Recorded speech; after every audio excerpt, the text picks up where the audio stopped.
আসসালামু আলাইকুম। আজকে আমরা রয়েছি এই মুহূর্তে ঝিকরগাছা বাস স্ট্যান্ডের ফলপট্টির মুখে। আজকে ফলের দাম কেমন যাচ্ছে আমি এটা আপনাদের সকলকে জানিয়ে দেব।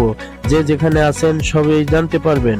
আজকে আপেল, কমলালেবু, বেদানা, আরো আমাদের জাতীয় ফল কাঁঠাল এবং আম আছে, বিভিন্ন রকমের ফল আছে। এই ফলের রেট কেমন যাচ্ছে আজকে এই ভিডিওটিতে বন্ধুরা সব তোমরা জানতে পারবে। আজকে আপেল যাচ্ছে 250 টাকা কেজি, আর একটা আপেল 320 টাকা কেজি। আরো যাচ্ছে কমলা লেবু 360 টাকা, আরো আছে বেদানা 450 টাকা, 360 টাকাও আছে বেদানা। সকল রকমের দাম আছে ফলের। আরো এই সুন্দর একটি দেখতে পাচ্ছ সুন্দর আঙুর ফল, এই আঙুর ফলের কেজি যাচ্ছে 360 টাকা, আরো 300 টাকা কেজি আছে আঙুর।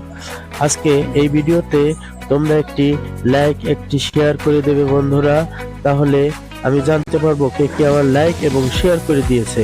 হলুদ যে জিনিসটা দেখছো এটার নাম হচ্ছে পেঁপে। পেঁপে 1 কেজি 120 টাকা, এরকম দামে বিক্রয় হচ্ছে। এখন দেখো বন্ধুরা, আমাদের ঝিকরগাছার আশপাশে এই ফলপট্টিগুলোতে ফল সব ঝুড়িতে ঢাকা, এগুলো সকালে বিক্রি হবে। এখন আমরা যাচ্ছি ঝিকরগাছার আশপাশে এই সব দোকান, আমরা এখন বাসার দিকে যাচ্ছি। সবাইকে খুদা হাফেজ, আল্লাহ হাফেজ। আমার ভিডিওটি ভালো লাগলে